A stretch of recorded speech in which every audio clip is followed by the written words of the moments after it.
Welcome back to World Crisis Radio. Now, the deep disillusionment of sectors of left liberal opinion after the Kucinich betrayal, after the parallel betrayal of this Lynn Woolsey, the head of the Progressive Caucus, after the massive betrayal, because many of these leftists went along and voted for it.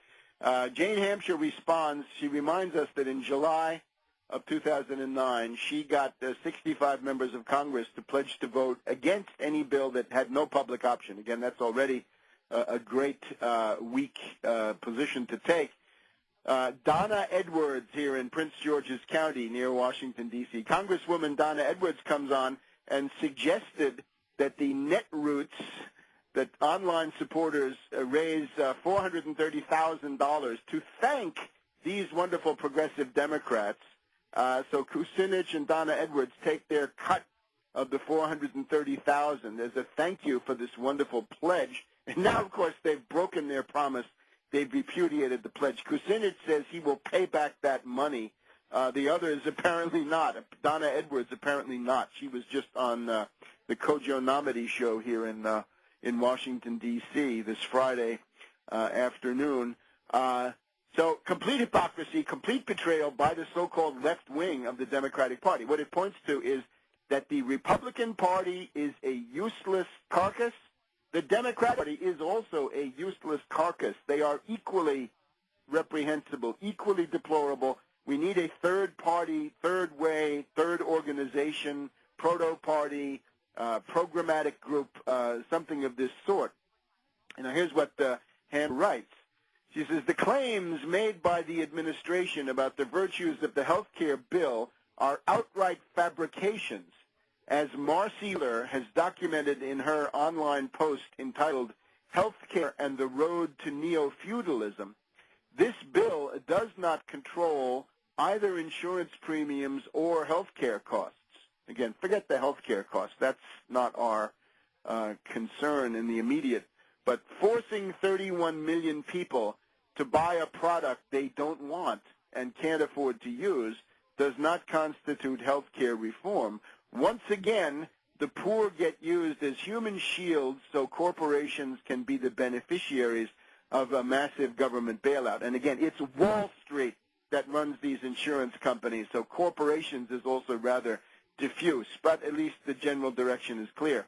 Rather than actually helping the poor, writes Jane Hampshire in Fire Dog Lake, this bill is a dangerous and unprecedented step on the road to the domination of government by private corporate players who use it to suppress competition and secure their profits.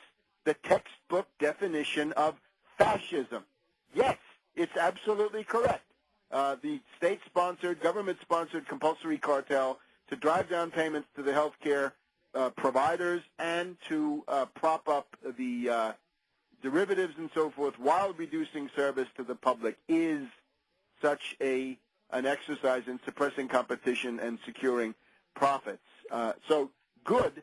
The problem is these are the people who supported Obama so stridently, although, of course, the Fire Dog Lake had some significant reservations about Obama.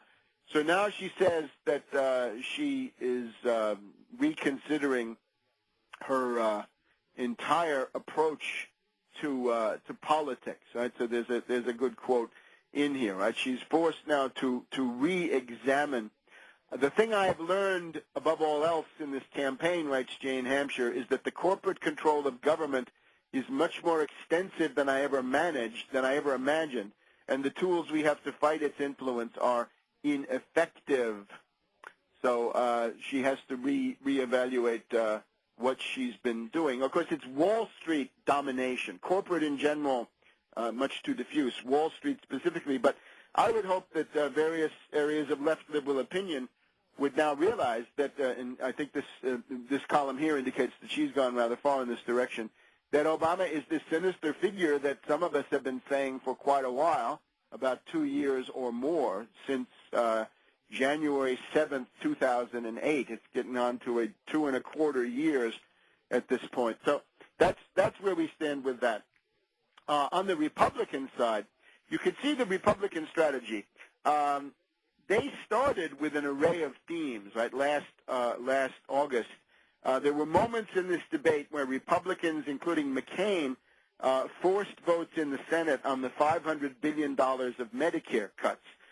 There was a general awareness coming from people like Dick Morris, an unsavory figure, but nevertheless a successful manipulator in the tradition of Lee Atwater, Karl Rove, and others like Plouffe and Favreau.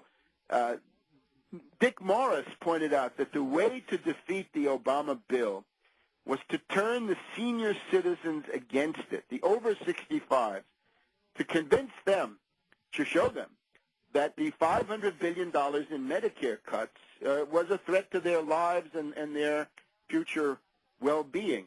That is to say, an effective Republican strategy would have concentrated on saying, don't let Obama take your Medicare away. That's effective. Instead, you saw as the debate went on that you heard less and less about that, and more of the wild reactionary Yahoo charges. Oh, it's communism. Oh, it's socialism. And above all, government takeover, government takeover, government takeover. Well, I'm sorry. It's not a government takeover of health care. It's a takeover of government by the insurance companies and by Big Pharma. Don't forget that. Big Pharma is now shielded from any future attempt to import drugs from Europe, Canada, Japan, where they're just as good as they are here or better, with better inspections. That's taboo. We can't be sure what they have out there. What they have out there is better than what you have here, but forget that. This has been bargained away by Obama before anything else started. So it is essentially the federal government turned into a tool of Big Pharma to keep out foreign competitors, right? A cartel in that sense, and then the insurance cartel that we've talked about just a minute ago. So the Republican slogan, this constant litany, government takeover, this is not effective. Nobody cares. People want access to health care, and whether it's a government bureaucracy or a private sector bureaucracy means very little to the average person. So the Republicans essentially deliberately narrowed their own base. It's similar to what the Republican operatives did now with their manipulation and duping of the Tea Party. They made the Tea Party as narrow as they could. That is to say, there were no Ron Paul people at the Tea Party. There were no Puma Democrats. There was no anti-war in any way. You have to be a warmonger to get into the Tea Party. This makes no sense. Now, let's just look at the interesting example here.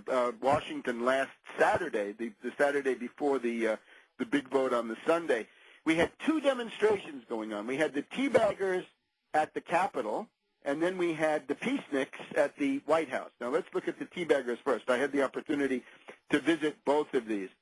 The thing that you see with the teabaggers is, of course, this is a lily-white group. This is a rather comfortable, rather well-heeled middle-class group. The main thing you see with the Tea Party is that these are retired military. I had a chance to talk to quite a few of them, and lo and behold, in the course of most conversations, it would turn out that this was retired military. They would come with their hats, the ship that they were on, their Army or Marines T-shirt at all ages, and so forth. They're retired military. So what does that mean? It means that they have got their piece of the federal budget. They're all on U.S. government military pensions.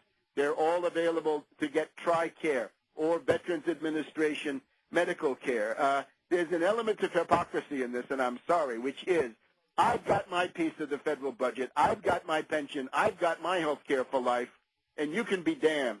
The 30 or 40 million they don't care about. So there's essentially an element of bad faith at the heart of this. And, of course, the people running this are all Republican operatives. They're all Republican think tankers, right? We've gone through it before. Richard Mellon Scaife, Competitive Enterprise Institute, Heartland Institute, Dick Armey, Republican leader. They're all a bunch of Republicans. So they're a bunch of Republicans who are military veterans, and they've got their pensions and their health care taken care of. And we'll be back in a minute on World Crisis Radio.